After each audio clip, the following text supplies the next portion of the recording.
Green సిటీలో electric ఆటోలు. నగరంలో పెట్రోల్ డీజిల్ ఆటోల కన్వర్షన్ ₹200 కోట్లతో విద్యుత్ వాహనాలుగా మార్చే స్కీమ్. అక్టోబర్ 31 వరకు హెల్త్ పాలసీ గడువు పొడిగింపు. ఇన్వెస్ట్ తెలంగాణ థీమ్తో గ్లోబల్ సమ్మిట్ 2.0. రాష్ట్ర కేబినెట్ భేటీలో కీలక నిర్ణయమట. రాష్ట్ర అభివృద్ధి సంక్షేమం పెట్టుబడుల ఆకర్షణ లక్ష్యంగా రాష్ట్ర కేబినెట్ పలు కీలక నిర్ణయాలు తీసుకున్నది. వ్యవసాయ ప్రోత్సాహకం, విద్యా సంస్కరణలు, హరిత హైదరాబాద్ ఇంకా వివిధ అంశాలపై డిసిషన్లు తీసుకున్నది. సెక్రటేరియట్లో శుక్రవారం సీఎం రేవంత్ రెడ్డి అధ్యక్షతన కేబినెట్ భేటీ అయింది. డిసెంబర్లో తెలంగాణ రైజింగ్ గ్లోబల్ సమ్మిట్ 2.0 నిర్వహణతో పాటు స్వతంత్ర దినోత్సవం సందర్భంగా నేడు రాష్ట్ర వ్యాప్తంగా స్మార్ట్ రేషన్ కార్డుల పంపిణీని గణనీయంగా నిర్వహించేందుకు కేబినెట్ గ్రీన్ సిగ్నల్ ఇచ్చింది.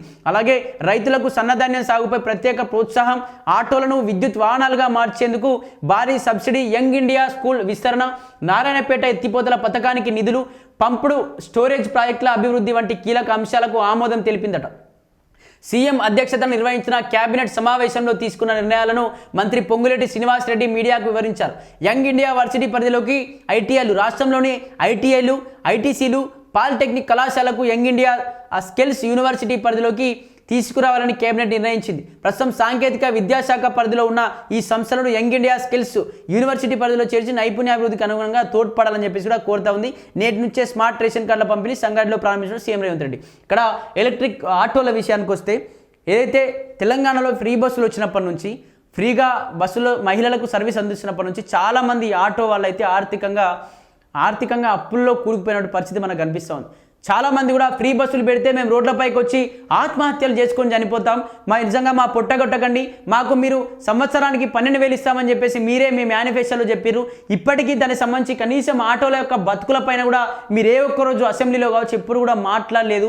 మా పరిస్థితులు ఏంటి, మేము గత ప్రభుత్వం మమ్మల్ని పట్టించుకోలేదు, ఈ ప్రభుత్వం వస్తేనన్నా మా బతుకులు మారితే మేము ఆర్థికంగా అభివృద్ధి చెందుకోగలుగుతాం, మా కుటుంబాన్ని కావచ్చు మా పిల్లలకి మంచి చదువులు ఇవ్వగలుగుతాం అని చెప్పేసి చాలామంది ఆటో కార్మికులు అయితే ఆవేదనతో రోడ్లపైకి వచ్చి వాళ్ళ ఆటోల్ని తగలబెట్టుకోవడం, కొందరు వాళ్ళను కూడా ఆ చిత్తులో చంపేసుకునేటువంటి పరిస్థితులు కూడా చాలా చూసినాం, చాలా వీడియోలు కూడా చూసినాం. వాళ్ళే ఆ చూసేటటువంటి చేసుకునేటువంటి పరిస్థితులు చూసినాం.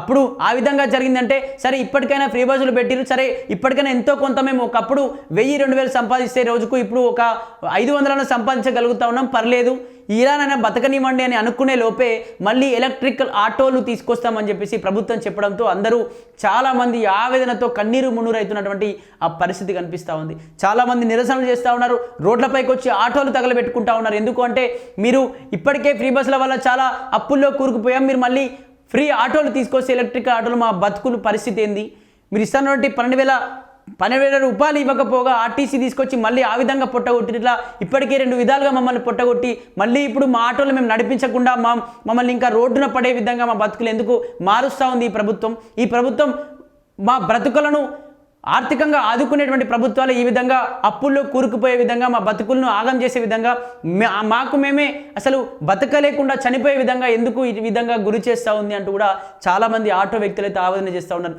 అదేవిధంగా సరే మేము ఈ దేశానికి కావచ్చు, ఈ రాష్ట్రానికి కావచ్చు అభివృద్ధి చేయడానికి మేము అడ్డం పడట్లేదు, కానీ ఎలక్ట్రికల్ ఆటోలు ఏవైతే పెడతామని చెప్తా ఉన్నారో ఆ ఎలక్ట్రికల్ ఆటోలనే మమ్మల్ని డ్రైవర్లుగా పెట్టుకొని మీరు ఎంత జీతం ఇస్తారో, వాళ్ళకి 10,000 ఇస్తారా, 15,000 ఇస్తారా, అదే జీతం మాకు ఇవ్వండి, మేము ఎంతో కొంత మేము లక్షల్లో ఆటో నడుపుకుంటున్నాం, ఆ లక్షల్లో కొన్ని వేలల్లో జీవితాలన్నా బాగుపడతాయి కదా, ఆ కొంచెం జీవితాలన్నా మీరు బాగుపరచండి అని చెప్పేసి వాళ్ళైతే మాట్లాడుతాను. ఖచ్చితంగా మాకు అందులో ఎటువంటి ఫెసిలిటీస్ ఇవ్వకుండా మా ఆటోలను మాత్రం నడవకుండా ఇటువంటి ఇబ్బందులు పెడితే మాత్రం ఖచ్చితంగా మేము ఆటోలు అంటిపెట్టుకొని మేము కూడా సూసైడ్ అటెంప్ట్ చేసుకొని ఎంతోమంది లక్షలాది మంది కూడా రోడ్లపైకి వచ్చి చనిపోయేటువంటి పరిస్థితులు ఉంటాయి. మేము చావాలని అనుకుంటే ఆటోలు తీసుకురండి, లేకపోతే మేము బతకాలనుకుంటే మమ్మల్ని అయినా డ్రైవర్గా నియమించండి, లేకపోతే ఎలక్ట్రిక్ ఆటో నినాదాన్ని ఆ పక్కకు పెట్టేసి మమ్మల్ని బతకనివ్వండి సార్, మా చిన్న బతుకులు, మా పేద బతుకులు అంటూ కూడా వాళ్ళు కన్నీరు మున్నరైతున్న పరిస్థితులు కనిపిస్తూ ఉన్నాయి. మరి చూడాలి, ప్రభుత్వం ఏమో ముందుకు వెళ్తూ ఉంది, మొండి పట్టుతో పోతూ ఉంది. ఖచ్చితంగా ఏదైతే ఫ్రీ బస్సుల విషయంలో ఎంత మొండిపట్టుతో పోయిందో అదే మొండిపట్టుతో ఎలక్ట్రిక్ ఆటోల విషయంలో కూడా పోతూ ఉంది.